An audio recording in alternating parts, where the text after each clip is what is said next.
Hello everybody, I hope you're sitting comfortably.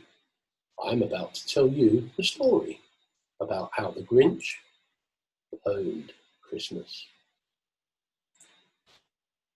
Every employee at the Ministry of People liked being secure a lot, but the Grinch, who had a preference for offensive anarchy, he did not. The Grinch hated security every single day. Now please just don't ask why, perhaps, or just go in his way. It could be that the ministry hadn't got their security policy just right. It could be, perhaps, that their rules were just too tight. Part of the problem could be when the Grinch, he was working against the clock. All security would do was just block, block, block. Now the Grinch had a boss who wanted targets met, and met on the double every single time security caused him such trouble. The build's not secure, they would snarl with a sneer, and he pleaded, but tomorrow's the delivery date, it's practically here. So this time the Grinch knew just what to do. He wouldn't involve the security crew. That way they couldn't stop him, and he could meet his deadline. But the service quickly got pwned, so the Ministry of People, I'm afraid they got a huge fine. So the Grinch lost his job. That was a bitter pill. So he cleared his desk, handed in his kits, and disappeared on up the hill. But now Christmas was here.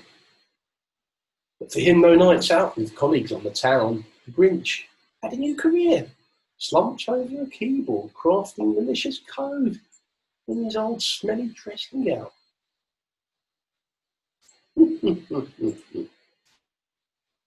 Now, whatever his motivation now, revenge, script kiddie, criminal, activist or bot, he sat there on Christmas Eve hating a lot, staring at his screen with a sour, grinchy frown. He knew the staff at the Ministry of People were all out for their Christmas night on the town. And they're hanging their stockings, he snarled with a sneer. Alexa, how many nights to Christmas, he shouted. Alexa replied, Christmas Day is tomorrow, it's nearly here. Then he growled, and he slammed his table with his grinchy fist. To stop Christmas from coming, I'll attack when they're out partying and they're inebriated. He knew the Ministry of People staff would be out for their Christmas three-course set meal, and they'd laugh, laugh, laugh. So that would be the best time to steal. He hated Christmas and knew after their feast the employees would do what he could not stand in the least. Every employee at the ministry, the tall and the small, would stand close together and give it their all, singing and drunkenly shouting songs like Last Christmas I Gave You My Heart. The Grinch, he vowed to take them apart. For 20 years of employment, I've put up with this now. I must trash their Christmas. But how? Then he got an idea. An awful idea. The Grinch got a wonderful, awful idea. All I need is a reindeer. So the Grinch downloaded the reindeer app to his phone. But the app wasn't any good and didn't fly. If I can't get a reindeer, instead I'll use my drone. I'll fly straight through their firewalls, and I know just what I'll see. Then I'll drop my USB stick down the ministry chimney. The Grinch hit go, and up the drone rose, and on towards the town, past the ministry windows. The Christmas drone whizzed above the ministry, and the Grinch was so pleased how quick. Now hovering above the chimney stack, he released the USB stick. The reception desk was dark, quiet, snow outside filled the air. The security guard dreamed sweet dreams without care. Click! Made a sound as the USB stick hit the floor. The Grinch watched on CCTV as the guard first checked at the door. There's nobody there, he grumbled, returning to his seat. But then, looking at the fireplace, the guard said, Hello, what's that? And clambered back to his feet.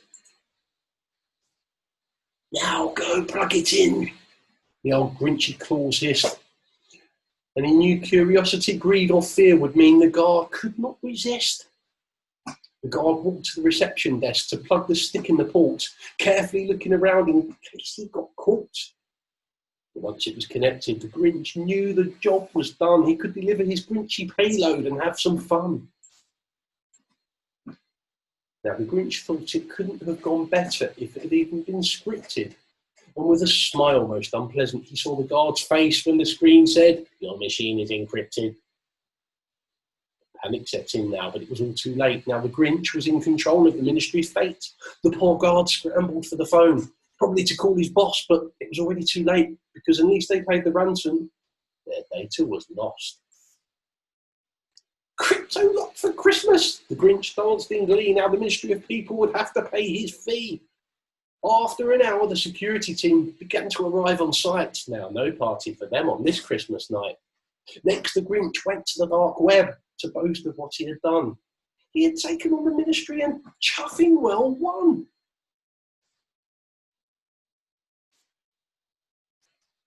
After a few hours, reports and posts began to appear on social media. People wouldn't be getting paid this year. The Grinch had crippled the ministry system so badly with his unfinished business that the staff and their customers would be struggling this Christmas. And emails received about the ransom. And the offer wasn't even good. So the Grinch cackled again and pulled up his hacker hood. "I'll start wiping the data," and he hit delete quick as a flash. The rest was still encrypted with an impossibly long hash. "And now," grinned the Grinch, "I'll destroy them forever." He called the kill everything script. It was so bad and so dastardly clever. That old Grinch was so smart and so slick. He took to social media to goad as his finger hovered above delivering his terrible payload. Now Twitter was alive with people desperately knowing not what to do. And the Grinch noticed one tweet from little Cindy Lou. And it read, "My mummy's sad because she hasn't been paid. The computer systems at her work are broke. And now I'm afraid." And when Cindy Lou went on, "Tomorrow we'll have no Christmas feast," the Grinch felt just what he expected the least. The Grinch had been so smug about taking the ministry down, but now Cindy Lou's little tweet gave him a very unfamiliar Grinchy frown.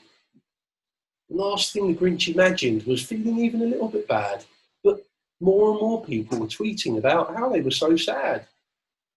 He had wanted so much to make sure Christmas didn't come, but now the Grinch thought of little Cindy Lou and her mum. The Grinch's revenge was going to be so satisfying and funny, but now it dawned on him that this Christmas, these families, they wouldn't have any money. No gadgets or toys and no Christmas feast, but the Grinch was the Christmas beast. The Grinch replied to little Cindy Lou, "I'll delete all the data." And then she replied, "Please, Grinch, don't be a hater." And Grinch carried on, "I'll delete it all in a minute or two, and the ministry and their customers will all cry, boo hoo." "That's a noise," grinned the Grinch, "I simply must hear." So he paused, and the Grinch put his hand to his ear. But he heard nothing back, and little Cindy Lou replied, "Well, happy Christmas, Grinch. Now my daddy, the security guard, will give him a sack." Now the Grinch was really unsure about what he had built. And this emotion he felt, was it a sense of terrible guilt? And what happened then? Well, in the ministry they say that the Grinch's small heart grew a terabyte that day. And the minute his heart didn't feel quite so tight, the Grinch changed his mind about what he thought was right. He reversed the payload and deactivated his script. And then on the kill switch he coded, he lifted his finger and clicked. Services at the ministry were restored right away. No ransom payment from the ministry was needed to pay. Little Cindy Lou tweeted, "Thanks, Grinch. Now everything's better." The Grinch actually smiled and put on his Christmas sweater. And the Grinch went on and enjoyed the Christmas brilliance. Although he did think to himself, they really should improve their resilience. Happy Christmas, everyone.